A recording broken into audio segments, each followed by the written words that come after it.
What's up, guys? This is Coach Grant with First Down Training, and today we're going to talk about a big problem that I have with 7-on-7. It's that time of year again. It's the time where everybody's joining their club team, but today we're going to talk about what actual 7-on-7 is supposed to do, what you're actually supposed to work on, and how today's game has kind of changed with whole 7-on-7, okay? So we're going to be breaking down this first quarterback here, obviously a high school quarterback. So the whole point of 7-on-7 is to get you used to making reads, especially for quarterbacks, get you used to making reads, tying your feet to your eyes, going through progressions, right, being able to make fast reads. So it helps you in a game time scenario. What we're about to see as an example is something that is not going to help you in a game time scenario at all. So if you're going to play on a 7-on-7 team this year, which if it's a club team, I already don't even like it because they're guys that you're not going to be playing with during the season and you're building chemistry with the wrong guys, right? If you're on a team with guys that you play in high school, 100% go for it and do it, but don't do what we're about to see right here. We're about to critique this quarterback, and I hope I'm not going too hard on this kid because it's just he's been coached wrong. It's not his fault. It's the guy back here with the backpack holding the freaking clipboard who's trying to win the freaking gold cup, and it doesn't even freaking matter because it's 7-on-7, and they're there to get better, right? So when he takes this drop here, one-step drop, right? When it's a longer developing play in a game-time scenario, you're going to have a pass rush here, and you're already not going to be able to see when you take this one-step drop, right? So let's just assume he has the greatest offensive line in the world, and they hold right here. They don't even take a back step. They just hold the defensive line, right? Now we're going to watch what happens after that.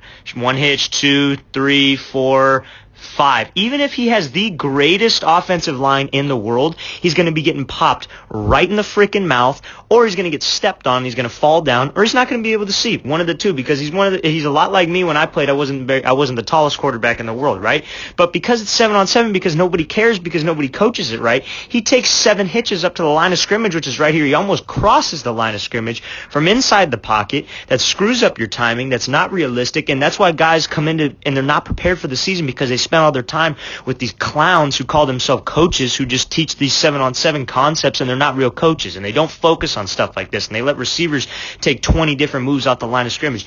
Even with 7 seconds to throw this ball, or however long you guys get, you can still take a 3-step drop, 1, 2, 3, a quick hitch, but you're resetting your feet, you're tying your feet to your eyes, you're not taking 100 different hitches up to the line of scrimmage, right? 1-step drop, 1, 2, 3, 4, 5, 6, and then he throws on the 7th one, right? Oh yeah, great throw, gave your guy a chance, hell of a catch, right? But you're sacked, or you're getting hit by your offensive line. It's completely unrealistic. That's not how you're supposed to play this game as 7-on-7, okay? That's not why it was made, and today the whole club scene and all the freaking hype around it is turning that into it. Let's watch it full speed, right? 1-step drop, 7 different hitches, right?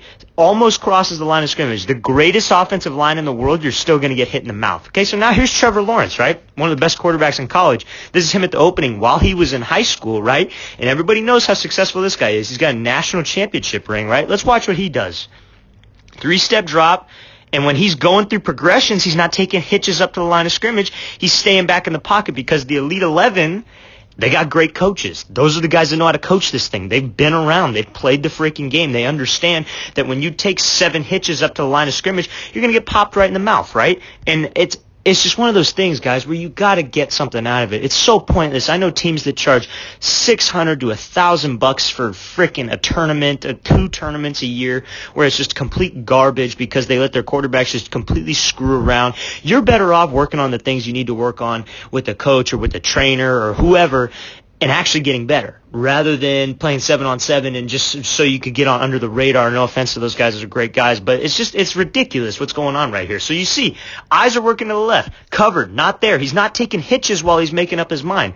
His eyes are over here, okay, not there. He ties his feet to his eyes. Eyes get to this side of the field, his feet go to this side of the field. Notice how he's not taking a hitch, right? His eyes are just moving, tying your feet to your eyes. He's staying in the pocket here because he understands that a line is going to be dropping right back into him. So he's got to stay inside this pocket. He's got to keep a nice strong base. And then again, eyes come to the right, feet are set. Look where he's at. He stayed in the exact same space the entire time and got through 1, 2, 3 progressions without taking a single hitch, just resetting his feet. There's a difference between a reset and there's a difference between a hitch. And look what happens. His feet are on time, his eyes are on time, and he delivers a good ball. It's the same result as taking 7 hitches, okay? So you got to get better at something that's going to help you in a game. You're not going to get any better doing the crap where you're taking 7 hitches up to the line of scrimmage. And then for receivers too, if receivers are watching this, right?